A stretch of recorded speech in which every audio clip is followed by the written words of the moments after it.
नमस्कार, मैं आपके साथ अभिषेक।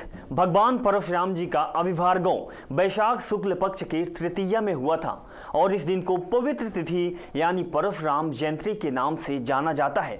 इस दिन नर नारायण भगवान परशुराम का अवतार हुआ था। सबसे खास बात तो यह है कि इसी दिन त्रेता युग की आरंभ हुआ था, यानी त्रेता युग का शुरुआत इसी समय हुआ था। अक्षय तृतीया को रात्रि के पहले प्रहर में भगवान परशुराम अवतरित हुए थे। आपने भगवान परशुराम की कहानी से परिचित होंगे। परशुराम के बारे में लोगों के जुबान से और कवियों के द्वारा बहुत सी कहानी बताई और सुनाई जाती है। चाहे उनके गुस्से की बात की जाए या उनकी पिता के प्रति भक्ति की बात की जाए या फिर भगवान को चुनौती देने वाले ब्राह्मण की बात की जाए, परशुराम ही एक वो इंसान थे जिनको भगवान का दर्जा दिया गया। आज के समय में हमारे देश को भगवान परशुराम जैसे लोगों की जरूरत है। जानते हैं आखिरकार हमारा देश आज परशुराम को क्यों याद कर रहा है, आखिर हमारे देश को परशुराम की जरूरत क्यों पड़ी। उससे पहले हम जानते हैं खास रिपोर्ट में कि भगवान परशुराम के जीवन के बारे में। देखिए हमारी खास रिपोर्ट। परशुराम ऋचिक के पौत्र और जमदग्नि के पुत्र थे, जिनकी माता का नाम रेणुका था। भगवान परशुराम श्री विष्णु के आवेश अवतार माने जाते थे। ये शंकर जी के परम भक्त थे, जिनका वास्तविक नाम राम था, किंतु परश धारण करने के कारण राम परशुराम के रूप में विख्यात हुए। आशुतोष भगवान शिव की इन पर कृपा थी। भगवान शिव ने इन्हें एक अमोघ हाथ प्राप्त किया था जो परश नाम से प्रसिद्ध हुआ। परशुराम जी प्रीतभक्त भी अमर थी।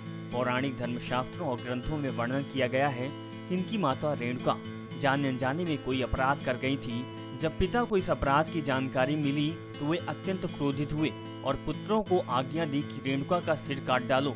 इसने बस पुत्र ऐसा नहीं कर सके, लेकिन परशुराम ने माता तथा भाइयों का सिर पिताजी की आज्ञा अनुसार काट डाला।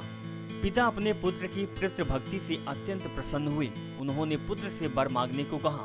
परशुराम ने कहा, पिताजी, वह यह वरदान करे कि मेरी माता तथा मेरे भाई पुनः जीवित हो उठे और उन्हें मेरे द्वारा वध किए जाने की स्मृति ना रहे और निष्पाप हो जाऊं। पिता जमदग्नि ने तथास्तु कहा। माता तथा सभी भाई पुनर्जीवित हो उठे। महिष्मति में सहस्त्रार्जुन में घमासान युद्ध का वर्णन भी धर्मशास्त्र ग्रंथों में प्राप्त होता है। शास्त्रानुसार सहस्त्र भुजाएं परश ने काट डाले थे और उसका सिर धड़ से अलग करने की घटना अत्यंत रोमांचकारी है। परशुराम जी अपने इस वीरोचित कार्य में प्रसन्न थे, किंतु पिताजी नहीं। इस घटना को लेकर जमदग्नि ने परशुराम से कहा कि वत्स, चक्रवर्ती सम्राट का वध ब्रह्मा हत्या के समान है। उन्होंने उपदेश दिया कि ब्राह्मणों का सर्वोपरि धर्म होता है क्षमा करना, लेकिन तुमने धर्म नीति का उल्लंघन किया है, अतः तुम्हें प्रायश्चित करना होगा। प्रायश्चित स्वरूप परशुराम एक वर्ष तक विभिन्न तीर्थों की यात्रा कर पुनः वापस लौटे और जब वापस आए तो माता पिता ने उन्हें आशीर्वाद दिया। सहस्त्रार्जुन की मृत्यु के पश्चात उनके पुत्रों ने प्रतिरोध की भावना जागृत हुई और उन्होंने अद्यवेश में जमदग्नि आश्रम पहुंचे और वहां उनका मस्तक काट डाला और मस्तक लेकर भाग खड़े हुए। इस कृत्य से भगवान परशुराम अत्यंत क्रोधित हुए और उन्होंने तत्काल यह प्रतिज्ञा की कि मैं संपूर्ण पृथ्वी को छत्र विहीन कर दूंगा। तत्काल परशुराम महिष्मति पहुंचे और उन्होंने शस्त्रार्जुन के 10,000 पुत्रों तथा क्षत्रियों का संहार कर डाला। पुराणों तथा महाभारत में यह उल्लेख है कि उन्होंने 21 बार क्षत्रियों का संहार किया। ऐसा कहा जाता है कि पृथ्वी से क्षत्रिय शून्य हो गए थे। परशुराम जी ने अपने माता पिता के मस्तक को आश्रम में धड़ से रखा, उनकी अत्योष्टि संपन्न की, कुरुक्षेत्र के 5 कुंडों का निर्माण कर पितृ तर्पण किया। आगे जाकर ये 5 कुंड संपत पंचक तीर्थ के नाम से प्रसिद्ध हुए। पितरों ने उन्हें क्षत्रिय कुलनाश के पाप से मुक्त होने का वरदान दिया। वहीं आपको बता दें कि भगवान परशुराम की शिव धनुष भंग कथा भी प्रसिद्ध है। महेंद्रांचल पर्वत में भगवान जनक गए और वहां से तपस्या के लिए महेंद्रगिरी जाने का वर्णन भी पुराणों में है। भगवान ने तपस्या द्वारा परम सिद्धि प्राप्त की। वे आजीवन ब्रह्मचारी रहे। भगवान परशुराम जी ने परशुराम कल्पसूत्र की रचना की, जिसमें देवी त्रिपुरा की महिमा एवं पूजा विधि का उल्लेख मिलता है। भगवान परशुराम के शक्ति की कल्पना भी मानव जाति के लिए प्रेरणा है। आज जब हमारे राष्ट्र की सीमाएं असुरक्षित है तो उनके क्रोध को याद किया जाता है। जब कभी कारगिल, कश्मीर और कभी बांग्लादेश के विरोध और हस्तक्षेप का कृत्य सामने आता है, तब परशुराम जी के संकल्प की याद आती है। और जब भी कभी देश के अंदर नक्सलवादी शक्तियों के कारण हमारी अस्मिता का चीरहरण हो रहा होता है, तब भगवान परशुराम जैसे वीर और विवेकशील व्यक्तित्व के नेतृत्व की आवश्यकता होती है। अब हम जानते हैं कि यदि आज के समय में हमारे देश में परशुराम होते तो देश की स्थिति क्या होती, और जानते हैं कि आखिरकार हमारे देश को परशुराम की जरूरत क्यों पड़ी।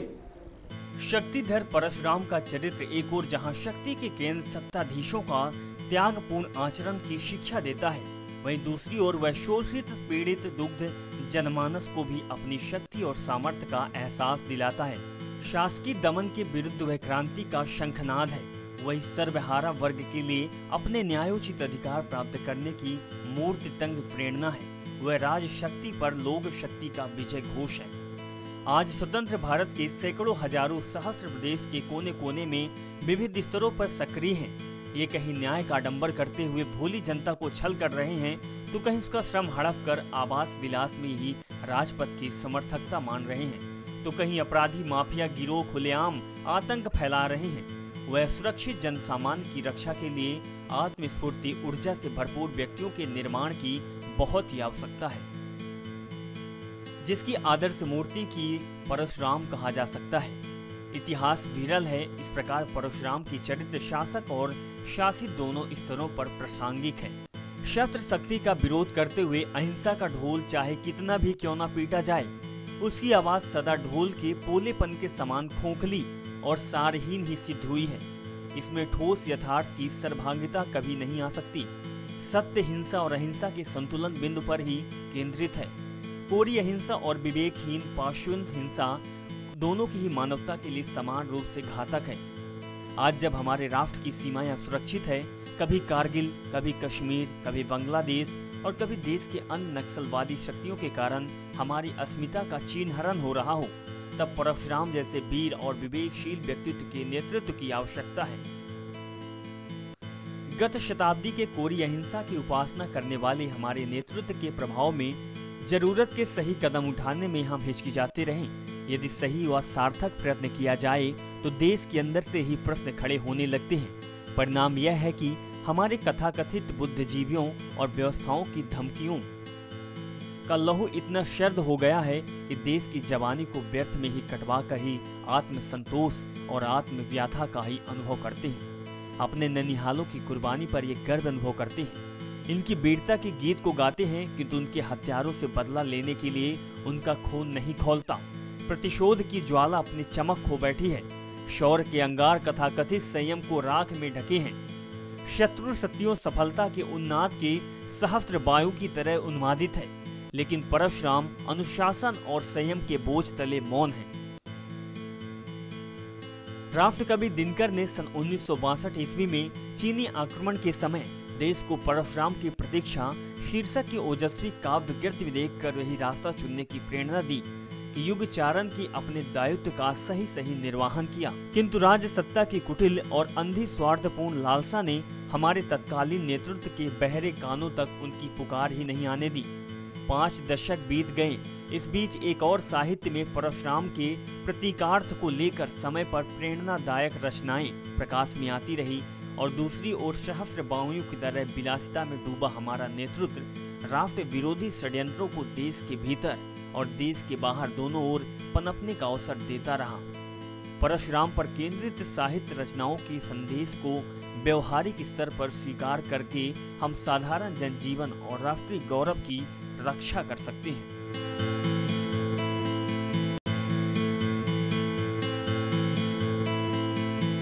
महापुरुष किसी एक देश, एक युग या एक जाति या एक धर्म के नहीं होते। ये तो संपूर्ण मानवता की, समस्त विश्व की, समुचे राष्ट्र की विभूति होते हैं। उन्हें किसी भी सीमा में बांधना ठीक नहीं है।